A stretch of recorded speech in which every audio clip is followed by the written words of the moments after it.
1年前，对于在新疆长大的古力来说，武汉这是一个陌生的城市，一个陌生的名字。1年前，和所有人一样，我也是居家隔离，度日如年。1年前，每天刷着抖音，关注着重灾区武汉，看着那些感染和死亡名单上的冰冷数字，看着那些奔赴前线、一命相搏的白衣天使们，多少次难过到心如刀绞，感动到泪如泉涌，自己却又无能为力。当时无论是在国内还是国外，对武汉人、湖北人都存在着诸多的指责、歧视和非议。我就在想，事实真的是这样的吗？纸上得来终觉浅，绝知此事要躬行。某一天，我一定要到这座曾经蒙受深重灾难的英雄的城市，亲自去走一走、看一看，亲自去求证一下。今天，古力终于如愿以偿，来到了江城武汉。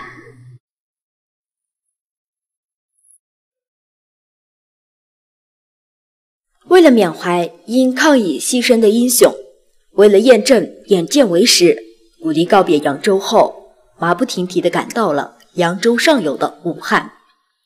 为了完成这个视频，走遍了武汉的大部分地方。很难想象，这座生机勃勃的城市，在1年以前还是疫情密布，让人避之不及。从古至今，在我中华民族的历史上，没有任何一座城市为了阻止疫情扩散而封闭自己的。更何况，武汉是一座千万级人口的大城市，说封就封，谈何容易？这种艰难的抉择，古力认为不仅需要巨大的勇气和决断力，更需要伟大的牺牲精神和担当。古力在武汉的大街小巷看到“敢为人先”这4个字，如果换作是以前，对古力来说，这4个字呢，可能就仅仅只是一则标语而已了。但是呢，疫情过后，这4个字却是跃然纸上，掷地有声，让我想起史书上写的周朝时期，其他国家的土地都是周天子分封的，而楚国人的疆土却是自己历经千辛万苦开拓的。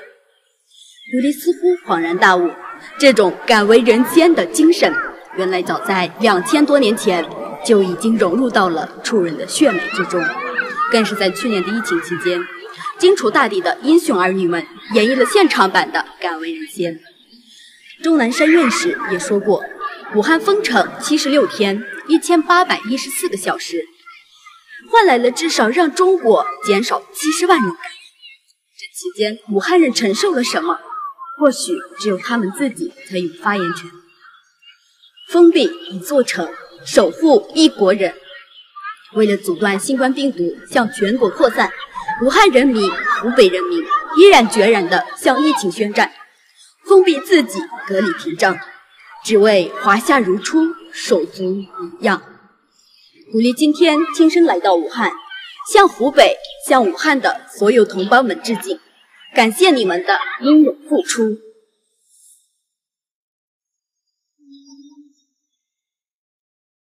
古力呢也很好奇地问了一位武汉的朋友一个尖锐的问题：去年的疫情，作为武汉人，你对之前关于武汉的非议，你想说什么？他的回答让我意外又不意外。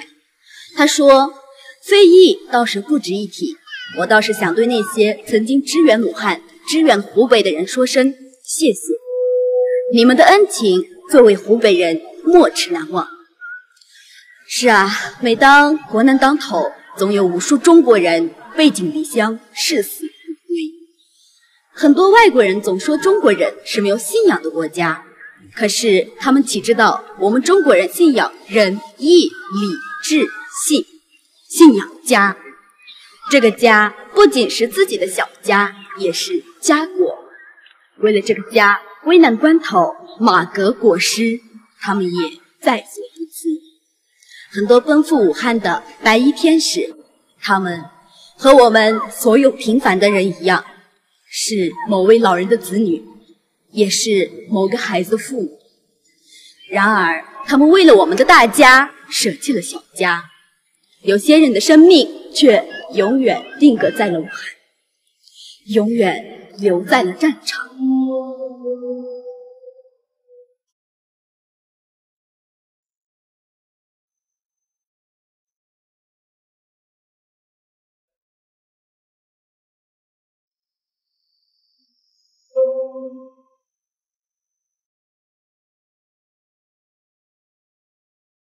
1年前，我知道武汉的疫情，很多人都在捐款。我当时真的特别想贡献一份自己的力量，可那时候很多鼓励的老粉丝朋友们都知道，我还在借钱学着拍视频，真的是心有余而力不足。在国家有难、人民有难的时候，我却什么事都做不了，什么忙也帮不上。当时心里真的是特别着急，特别愧疚，就默默地在心里发誓，将来有能力了一定要补上。今天鼓励来到了武汉农村的一个福利院，这里居住的都是残疾人和孤寡老人。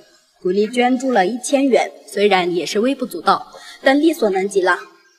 如果说送公主回娘家是兑现了对刘细军的承诺，这次捐助算是兑现了对自己的承诺，心里的愧疚也少了很多。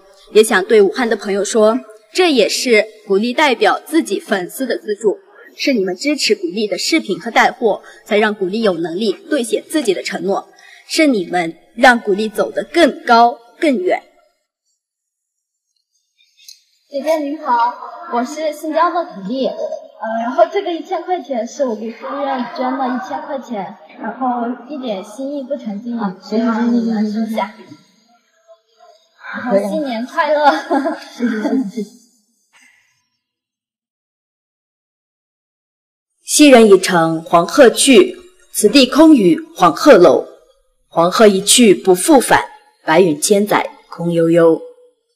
正如刚刚那位姐姐说的，我相信湖北人、武汉人肯定不会忘记在危难的关头，全国各地同胞曾经向他们伸出的援手。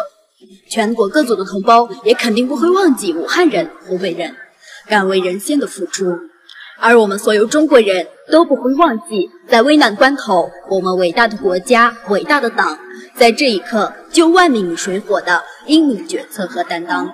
外国人总说人权，然而人命难道不是最大最大的人权吗？身处华夏我骄傲，来世还做中国人。